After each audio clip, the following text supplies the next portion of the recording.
It's attorney Ben Crump, who is representing the Blake family, joins me now. Mr. Crump, thank you so much for joining us. And as I said, the Wisconsin DOJ also investigating. What legal resolution are you hoping for from each of those investigations? And tell us what's happening with the Jacob Blake case this week.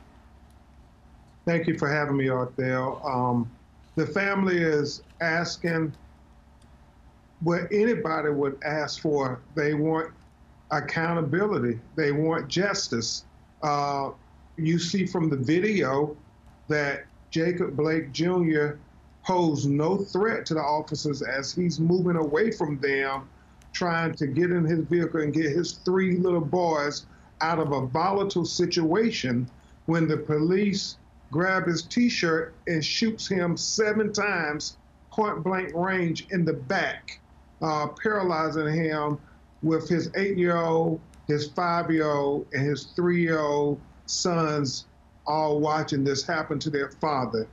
And so from that moment to this one, his family has been praying for his health and recovery, that he would just survive such an excessive, brutal use of force. And then hoping that there will be accountability, because there seems to be an epidemic with Black people who have not put anybody in harm's way, but yet they continue to be killed, which is directly opposite from the young white man who killed 2 people and nobody shot him in the back, nobody killed him. He was taken uninjured. You're talking about Kyle Rittenhouse in a separate situation there in Portland. Let's talk about this. Now, listen, Ben Crump, I had you on here because I want you to help me walk us through what's happening in the legal aspect of the case. I don't have the police side, so of course the police, they would have a different side. I just have to get that on record. I want to go back to Blake, but I want to go to Breonna Taylor right now, because you're also working with her family as well. She was killed almost 6 months ago. One officer has been fired. The other 2 officers involved have been placed on administrative reassignment. Are you expecting any forward movement on this case this week? I'm trying to find out what's happening. Everything seems to be kind of stuck. Arthel, Breonna Taylor's case is one of the most heartbreaking cases you could ever imagine. Your child in their apartment, sleep in their bed at 1 a.m., the police announced, use a battering ram and bust open the front door, and they don't know what's going on. They think it's a burglary. And she is killed. Her body is mutilated with 8 bullets by the people who are supposed to protect and serve them. Attorney General Daniel Cameron of Kentucky has taken over the investigation. 6 months have passed now. They were waiting on the ballistics report from the FBI. They have that. We expect that they should be bringing charges any day now, but it continues to be a delay. And we worry justice delayed is justice denied, because they never intended on holding these officers accountable until we started saying Breonna Taylor life matters, Black women lives matter. The police report that they released 3 months ago was 3 pages, and it said that there were no injuries and there was no forced entry. Well, we know both of those are mistruths, because they busted open her door and Breonna was killed. Well, how could you say no injuries? And you know, the police said they were on a no-knock warrant, which means they get to ram on the door, say police, and then game on. You know, there's a dispute as to what happened that night. But again, I have you here, so I want to talk about what you and I can talk about. So apparently, reportedly that night, police were looking for Jamarcus Glover, the night of Miss Taylor's unfortunate death.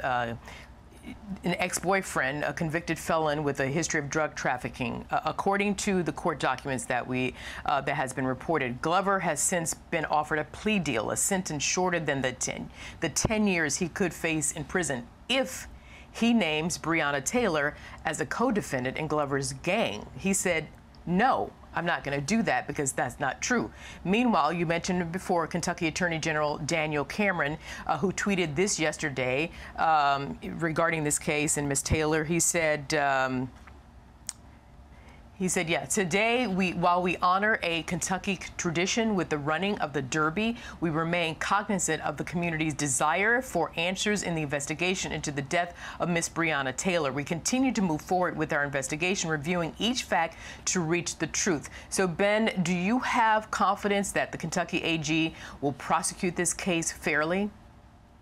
Well, Breonna Taylor's family is very suspicious of any law enforcement authority right now, because from day one, her mother and little sister called the police department every day for almost 2 months before we got involved, saying, can you tell us answers why you killed my child in her own apartment?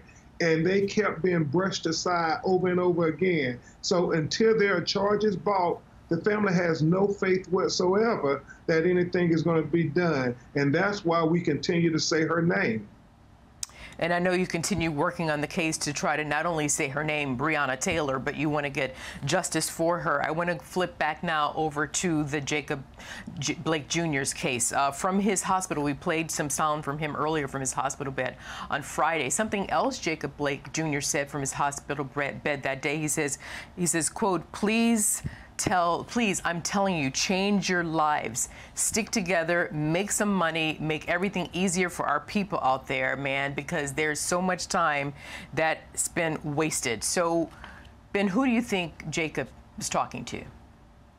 Well, he obviously was an emotional statement. And Jacob is a good young man.